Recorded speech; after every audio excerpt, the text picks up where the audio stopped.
Good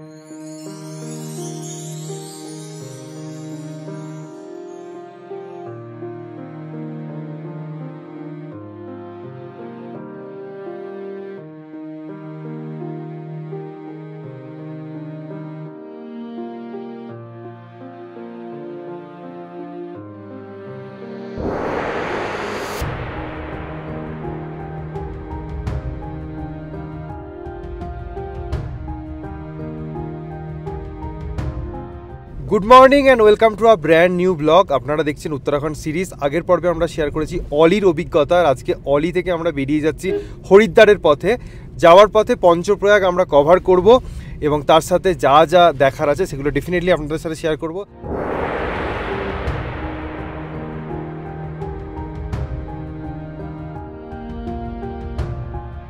অলি থেকে যোশীমঠের দিকে যেতে এটা একটা ফলস পড়বে যার নাম হচ্ছে যোগী ফলস। এখন তো একদমই জল নেই, এর থেকে অনেক বড় ওয়াটারফলস আমরা দেখেছি, বাট যোশীমঠে সাইট সিইং হিসাবে এটা কনসিডার করতে পারেন।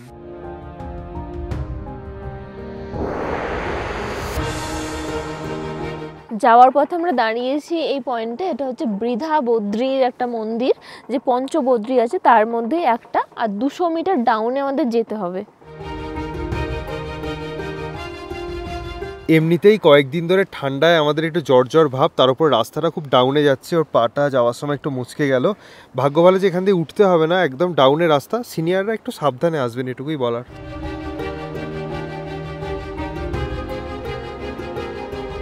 এখানে ভিউটা খুব ভালো লাগছে এবং তার সাথে সাথে একজন আমাদের বন্ধু যাচ্ছে, ছাড়ছেই না আমাদেরকে।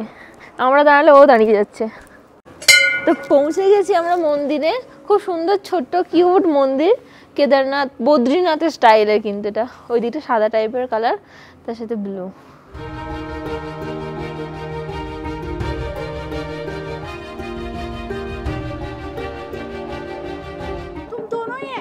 हाँ हम दोनों ही आए।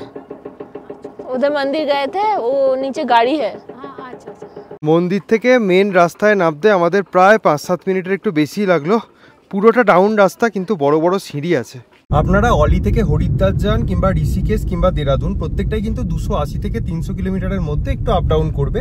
তাই সেই দিনটা আপনারা কিভাবে স্পেন্ড করতে পারেন, কি কি দেখতে দেখতে যেতে পারেন, সেই আইডিয়াটাই কিন্তু আজকে আমরা ব্লগে দিচ্ছি।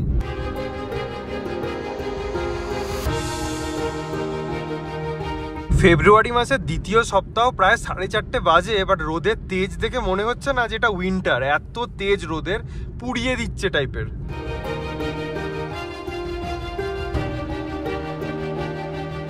আমরা এখন এসে পৌঁছালাম গারুড় গঙ্গা টেম্পেলে, একদম রাস্তার ওপরেই। আর টেম্পেলটা আপনারা বাইরে থেকেও দেখতে পাবেন।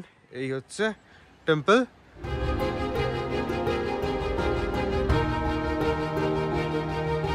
যারা নিজেদের ভেহিকেল নিয়ে পরবর্তীকালে চোপতা, অলি বা যোশীমঠ সাইড আসবেন, তাদেরকে একটা মজার কথা বলি। একটাই রাস্তা যাচ্ছে, আবার এই রাস্তাতেই নামতে হবে, মানে রাস্তা গুলিয়ে যাওয়ার কিন্তু কোনো ভয় নেই। আর আমরা যতটুকু দেখলাম এই পুরো ট্রিপটায়, রাস্তাঘাট কিন্তু খুবই ভালো।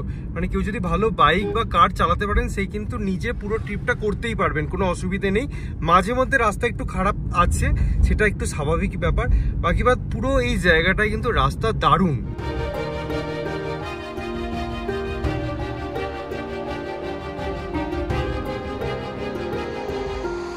প্রায় 5টা বাজে আমরা চামোলি এসে পৌঁছালাম। এখান থেকে ঋষিকেশ এখনো 202 কিলোমিটার।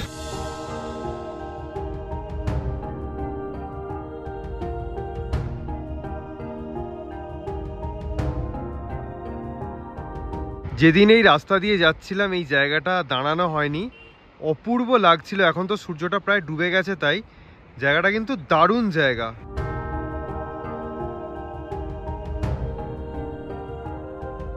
পঞ্চপ্রয়াগের এক প্রয়াগে এসে দাঁড়িয়েছি এখন নন্দপ্রয়াগে। সামনে দেখতে পাওয়া যাচ্ছে অলকানন্দা নদী, আর এদিকে হচ্ছে নন্দাকিনী নদী। দুটোর মিলনস্থল হচ্ছে এই নন্দপ্রয়াগ।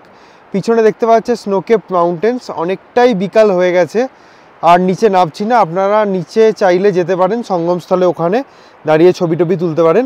আর ওখানে দুটো নদী মিশ্রিত হয়ে গঙ্গা নামে চলে যাচ্ছে।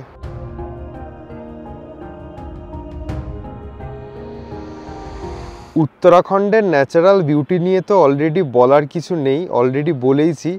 এই জায়গাটা দেখে দাঁড়িয়ে পড়লাম, কিছুক্ষণ আগে এরকম আর একটা জায়গা দেখেছিলাম, সেটা নন্দপ্রয়াগের একটু আগে, এটা নন্দপ্রয়াগটা ক্রস করার পরে। কি বিউটিফুল, মানে চোখের যেন একটা শান্তি বলে না, সেই শান্তি হয় এরকম কিছু দৃশ্য দেখে। যদি সূর্যটা আর একটু ওপরে থাকতো তাহলে বুঝতে পারছেন কীরকম লাগতো, বিউটিফুল।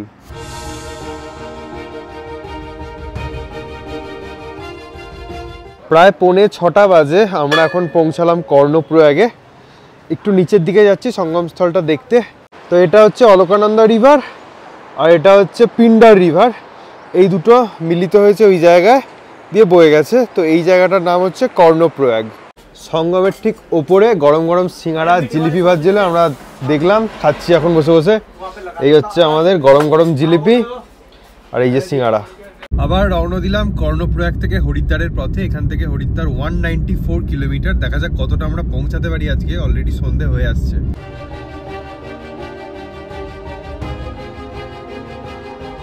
প্রায় সন্ধে 7টা বাজে, আমরা রুদ্রপ্রয়াগ এন্টার করছি। আমরা মনে হয় নাইট স্টে এখানেই করব। কি দারুণ দেখতে লাগছে দেখুন, রুদ্রপ্রয়াগের প্রতিটা বাড়িতে আলো জ্বলছে।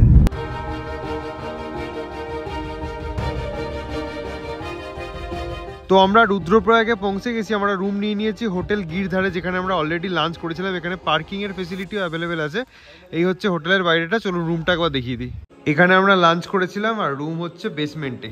সো এই হচ্ছে আমাদের রুম, একটা ডাবল বেড, একটা সিঙ্গেল বেড, অর্থাৎ ট্রিপল বেডের রুম। ব্ল্যাঙ্কেট ট্যাঙ্কেট সমস্ত কিছু দেওয়া আছে। আর রুমের সাথেই আছে অ্যাটাচড ওয়াশরুম, গিজার টিজার সমস্ত কিছু আছে। এই রুমটা আমাদের পড়েছে 1000 পার নাইট। ডিনার করতে এসেছি, ডিনারে নিয়েছি গরম গরম রুটি, তার সাথে এটা হচ্ছে আলুর দম। কালারটা দেখে বুঝতে পারছি না খেতে কেমন হবে, বাট কালারটা জম্পেস বানিয়েছে।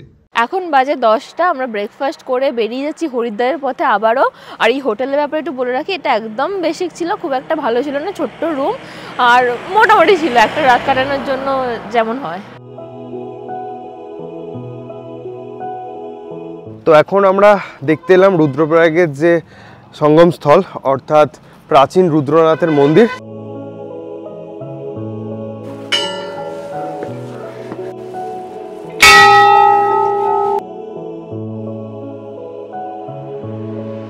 মন্দিরের মেন গেটের ঠিক সামনে দিয়েই কিন্তু সিঁড়ি নেমে গেছে সঙ্গমস্থলে যাওয়ার রাস্তা।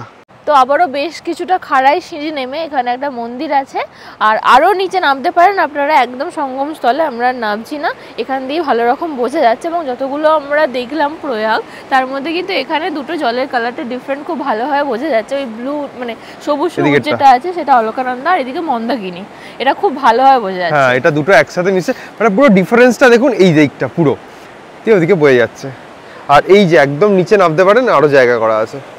আর এখানে স্নান টানও করতে পারেন আপনারা।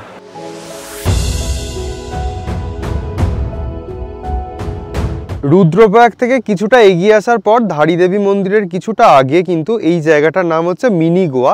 এই জায়গাটা একটা বিচ টাইপ ফিল আছে, তার জন্য লোকালরা নাম দিয়েছে মিনি গোয়া। ওই যে দেখতে পাচ্ছেন ওখানে বিচ টাইপ, আর এখানে নাকি বোটিং টোটিংও হয়। এখন তো সব কিছুই বন্ধ আছে, পরবর্তীকালে এলে আপনারা একটু এনজয় করে যেতে পারেন এখানে। এখন আমরা এসে পৌঁছালাম ধারী দেবী টেম্পলে। এটা হচ্ছে মেন গেট, এখান দিয়ে কিছুটা নিচে যেতে হয়।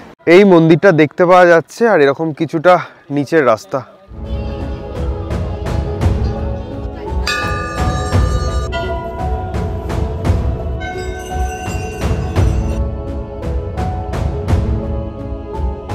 এই ধারী দেবী টেম্পল কিন্তু রুদ্রপ্রয়াগ আর শ্রীনগরের মাঝখানে একদম অলকানন্দা নদীর তীরে অবস্থিত। এবং এখানে একটা ইন্টারেস্টিং ফ্যাক্টস জানলাম, মানে লোকালরা বিশ্বাস করেন যে এই যে ধারী দেবী বা এনাকে কালী মাতা হিসেবেও মানে মানুষ পূজা করেন। তো ওই দেবীর মূর্তি নাকি দিনের 3 টাইমে 3 রকম রূপ ধারণ করে। প্রথমে মানে দিনের শুরুতে মানে সকালবেলা একটা গার্ল চাইল্ডের মতো লাগে, মানে মেয়ের মতন লাগে, দুপুরে একটা ইয়াং ওম্যান লাগে, আর সন্ধ্যের দিকে নাকি একজন ওল্ড ওম্যানের মতো লাগে। তো এটা লোকাল লোকেরা বিশেষ করে খুবই ইন্টারেস্টিং লাগলো জেনে। পুরো ভারতে যে 108টা শক্তিপীঠ আছে তাদের মধ্যে কিন্তু এই ধারী দেবীর টেম্পল অন্যতম। এবং সবথেকে বড় কথা হচ্ছে উত্তরাখণ্ডের যে 4 ধাম আছে, এটাকে কিন্তু প্রোটেক্টর অফ 4 ধামও বলা হয়ে থাকে। Definitely a must visit place যখন আপনারা এই জায়গাটায় আসছেন। মন্দিরটা কিন্তু নদী থেকে অনেকটা উপরে তৈরি করা হয়েছে, এর একটাই কারণ এর আগে একবার বন্যা হয়েছিল, তাতে পুরো মন্দির ভেসে গিয়েছিল, কিন্তু মূর্তিটা পুরো ইন্ট্যাক্ট ছিল। তাই এবারে মন্দিরটাকে একদম সেফ অ্যান্ড সিকিউরভাবে তৈরি করা হয়েছে নদীর ওপরে। এবং এই পাশটাতে এত সুন্দরভাবে বিচ টাইপ করা রয়েছে, এটাকে ছোট গোয়া মনে হচ্ছে, ওটার থেকে বেটার এই জায়গাটা। সবাই এখানে খুব এনজয় করছে এবং স্পিড বোট চলছে এবং ঘোড়া টোড়া চলছে, তো এখানে বেশ কিছুটা টাইম স্পেন্ড করা যেতে পারে। দারুণ জায়গা এখানটা। এখানে এসে দু রকম রাইড করতে পারেন, এটা হচ্ছে 200 পার পারসন, এটা হচ্ছে 300 পার পারসন।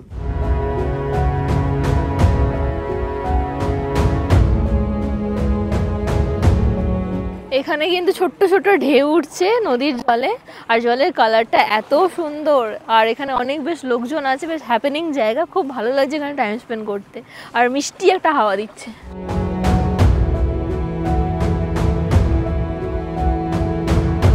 তো এই নদীর ধারেই এই আন্টির দোকানে আমরা এসেছি একটু নিম্বু পানি খেতে। আন্টি পানি দিচ্ছে, দেখি কেমন টেস্ট।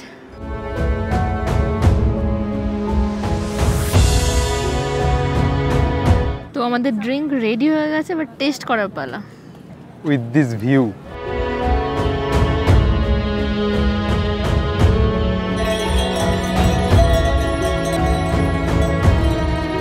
মেন রাস্তা থেকে নামতে 10 মিনিট মতো টাইম লাগবে, উঠতে 15 মিনিট ধরে রাখুন।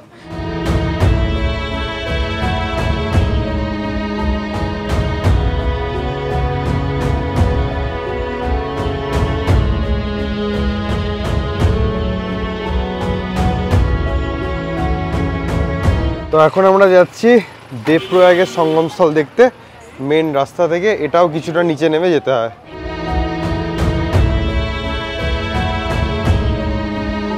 নদী বা সঙ্গমস্থলে যাওয়ার আগে এরকম একটা ব্রিজ পড়ে, ব্রিজটাও কিন্তু রামঝুলা লক্ষণঝুলার মতনই সুন্দর দেখতে, আর নিচে দিয়ে বয়ে যাচ্ছে ভাগীরথী নদী, এমন তেজ আর তেমন সুন্দর দেখতে।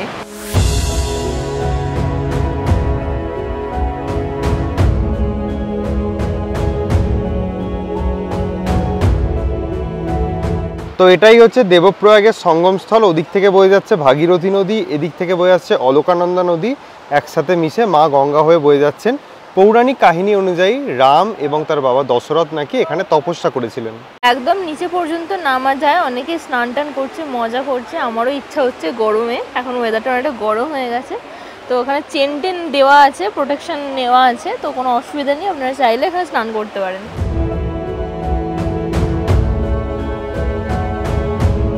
এটা হচ্ছে রঘুনাথজির মন্দির, আর এদিক দিয়ে হচ্ছে সঙ্গমস্থল যাওয়ার রাস্তা। আপনারা আগেও ঘুরে যেতে পারেন অথবা এসেও ঘুরতে যেতে পারেন। রঘুনাথজির কাছে আসতে গেলে কিন্তু বেশ কিছুটা কষ্ট করতে হবে, অনেকগুলো সিঁড়ি পেরিয়ে কিন্তু এই মন্দির। অন্যান্য অনেক মন্দিরের মতো এই মন্দিরও কিন্তু কেদারনাথের আদলেই তৈরি করা হয়েছে।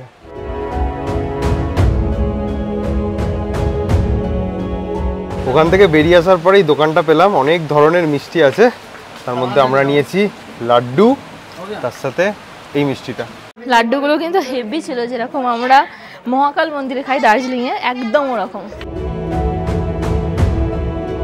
তো এখন বাজে অলমোস্ট 3টে। এখান থেকে আমরা বেরিয়ে গেলাম হরিদ্বারের উদ্দেশ্যে। প্রায় 97 কিলোমিটার ডিস্টেন্স এখন আমাদেরকে কভার করতে হবে। দেবপ্রয়াগ থেকে ঋষিকেশের দিকে যেতে প্রায় 5 মিনিট আসার পরেই কিন্তু পড়বে সৈনিক হোটেল। এখানে শুনলাম নাকি ভালো খাবার পাওয়া যায়, দেখি লাঞ্চটা এখান থেকেই সারবো আমরা। মিষ্টি খাওয়ায় আমাদের পেটটা হালকা ভরে আছে, খুব একটা খিদে নেই, তাই ভাবলাম একটাই কিছু অর্ডার দিই। হাক্কা নুডলস অর্ডার দিচ্ছি, এখানে ভেজ পুরোটাই। কোয়ান্টিটি অনুযায়ী প্রাইসটা একটু বেশি এখানে খাবার দাবারে, যেটা দেখছি জাস্ট এটুকুই পোর্শন দেওয়া আছে, কিন্তু এখানে পনির, মাশরুম সমস্ত কিছু দেওয়া আছে।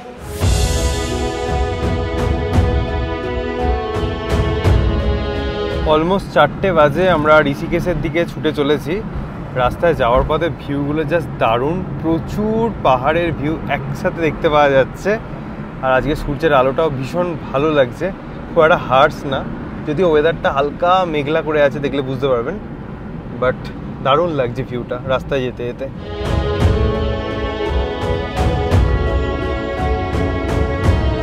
এই মুহূর্তে আমরা দাঁড়িয়ে আছি ঋষিকেশ থেকে মাত্র 25 কিলোমিটার দূরে বশিষ্ঠ গুফা বা বশিষ্ঠ কেভ বলতে পারেন।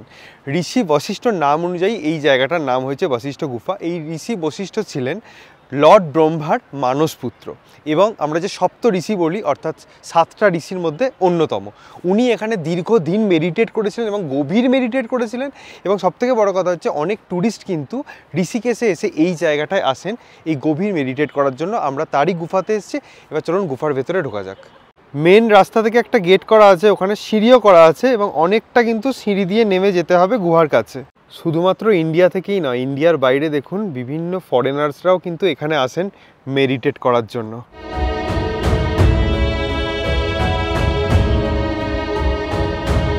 গরম পোয়াচ্ছ তোমরা? গরম লাগছে ঠান্ডার মধ্যে বাবা। তো এটাই হচ্ছে কেভ। ভেতরে কিন্তু ফটোগ্রাফি বা ভিডিওগ্রাফি অ্যালাউ নেই। যখন আমরা এন্ট্রি গেট দিয়ে ভেতরে ঢুকলাম, গিয়ে দেখলাম একটা শিবলিঙ্গ এবং চারদিকটা ঘুটঘুটে অন্ধকার এবং দুজন মেডিটেট করছেন।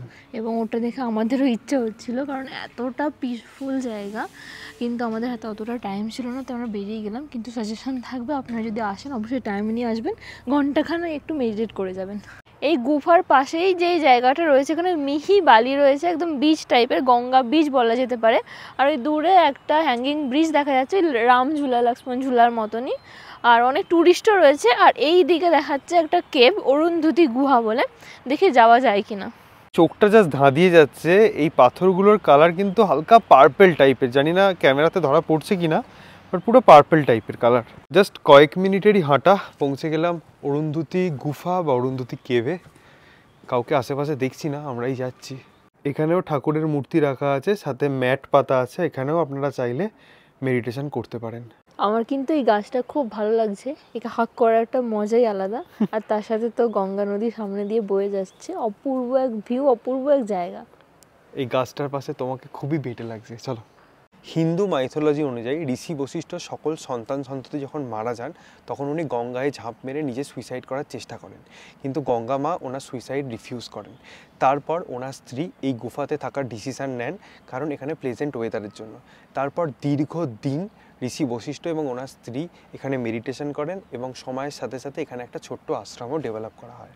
এটা কি ঝুলা ঠিক বলতে পারবো না, বাট প্রি ওয়েডিং ঝুলা নাম দেওয়া যায়, কারণ 5-6টা প্রি ওয়েডিং একসাথে চলছে, আবার একই রকম ড্রেস পরে। এখানে কিন্তু 8খানা কুকুর বাচ্চা আমরা দেখলাম এবং সবাই বেশ সুন্দরভাবে বেঁচে আছে। আমাদের সমতলে যেটা থাকে না, গাড়ি চাপা দেয়, খুবই কষ্টের ব্যাপার ওটা, কিন্তু এখানে এরা সবাই খুব শান্তিতে ঘুমাচ্ছে। তো এটা হচ্ছে বশিষ্ঠ গুহা কাউ শেল্টার, যেখানে অনেকগুলো গরুকে আশ্রয় দেওয়া হয়েছে। তো বেসিক্যালি ঋষিকেশে যদি আপনারা স্টে করেন, এই জায়গাটা ঋষিকেশ থেকেই ঘুরে দেখতে পারেন। আমরা আগের দিনে ঘুরিনি, আজকে আমাদের যেহেতু এদিকে প্ল্যান ছিল তাই ঘুরে গেলাম। এখন আমরা আবার বেরিয়ে যাচ্ছি হরিদ্বারের পথে।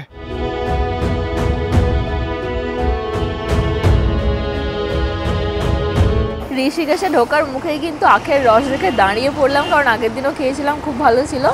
আর ঋষিকেশে পা দিতেই কিন্তু আবার ভাইবসটা চেঞ্জ হয়ে গেছে, একটা ট্যুরিস্টিক প্লেস টাইপের ব্যাপার, একটু হ্যাপেনিং জায়গা। মানে প্রথম যেদিন ঋষিকেশে এসেছিলাম অতটা ফিল করিনি, এতদিন ঘুরে আসার পর আবার ফিলটা হচ্ছে আরও বেশি করে। তাই যারা ঋষিকেশের ব্লগটা দেখেননি তারা দেখে নিতে পারেন, অলরেডি আপলোডেড আছে। আর যখন আমরা ঋষিকেশে ছিলাম তখন পরমাট নিকেতন এবং ত্রিবেণী ঘাট দুটোতেই আমরা সন্ধ্যারতি দেখেছিলাম। আমাদের খুব ভালো লেগেছিল ত্রিবেণী ঘাটেরটা। তো আজকে যাচ্ছি আবার ওদিকের উদ্দেশ্যে, অনেকটা সন্ধ্যা হয়ে গেছে, দেখা যাক আমরা দেখতে পাই কিনা। আপনারা যদি ঋষিকেশে স্টে করেন তাহলে তপবন বলে যে জায়গাটা, অর্থাৎ এই জায়গাটায় স্টে করার চেষ্টা করবেন। এখানে প্রচুর রেস্তোরাঁ, হোটেলস, ভালো ভালো হোটেলস বিভিন্ন রকম আছে। সন্ধেবেলা এই জায়গাটা বেশ জমজমাট লাগে। আমরা যে জায়গাটা ছিলাম ওই জায়গাটা অতটা জমজমাট ছিল না। পরবর্তীকালে এখানে এলে আমরাও এখানেই স্টে করব। ঋষিকেশে যা জ্যাম, এখানেই আমাদের 6:30 বেজে গেল। ত্রিবেণী ঘাটের মনে হয় আরতি দেখা আমাদের আর হলো না আজকে।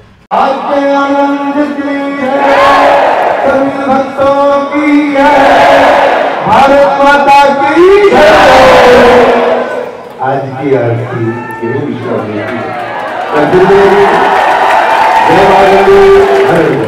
ये जवानी है दीवानी मूवीते दीपिका पाडुकोনের একটা ফেমাস ডায়লগ ছিল রণবীর কাপুরের প্রতি, जितना भी कोशिश कर लो बानी जिंदगी में कुछ ना कुछ तो छूट ही जाता है। আজকে প্রচুর চেষ্টা করেছিলাম ত্রিবেণী ঘাটে দেখার জন্য সন্ধ্যারতিটা, একটা শট যেটা মনের মধ্যে ছিল, প্রথম দিন 2 দিন নিতে পারিনি। আজকে ইচ্ছা ছিল, প্রচণ্ডভাবে ইচ্ছা ছিল, কিন্তু আজকেও মিস হয়ে গেল। বলে না যে একটা কারণ থাকে অলওয়েজ আর একটা জায়গায় ফিরে আসার জন্য, ঋষিকেশে ফিরে আসার জন্য আমার কাছে অন্তত এই রিজনটা থেকে গেল।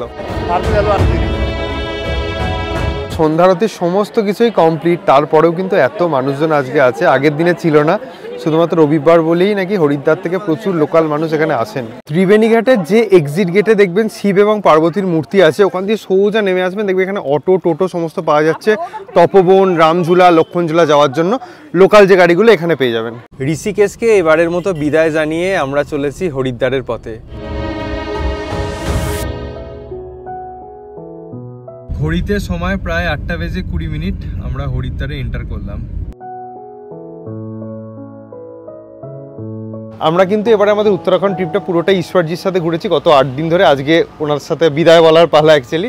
আপনারা যদি এখানে এসে রিজনেবল রেটে গাড়ি চান তাহলে কিন্তু ওনাকে কন্ট্যাক্ট করতে পারেন। ওনার নাম্বার ডেসক্রিপশনে দিয়ে রাখবো, ছোট হোক কিংবা বড় গাড়ি ওনার কাছে দুটোই পেয়ে যাবেন। গাড়ি বুকিং এর ক্ষেত্রে একটা ইম্পর্টেন্ট ইনফরমেশন আপনাদেরকে দিয়ে রাখি। আমাদের যিনি ড্রাইভার ছিলেন খুব ভালো ছিলেন, গাড়িও ঠিকঠাক ছিল, কিন্তু যেটা প্রবলেম হয়েছিল সেটা হচ্ছে অলি বা চোপতাতে বরফ থাকার জন্য কিন্তু ওনার গাড়ি ওঠেনি এবং ওনার কাছে চেনও ছিল না। আমাদেরকে লোকাল গাড়ি হায়ার করতে হয়েছে, যার জন্য এক্সট্রা 6000 টাকা আমাদেরকে পেমেন্ট করতে হয়েছে। এখানে তো ফুল পেমেন্ট করতেই হয়েছে, তার সাথে আরো 6000 টাকা।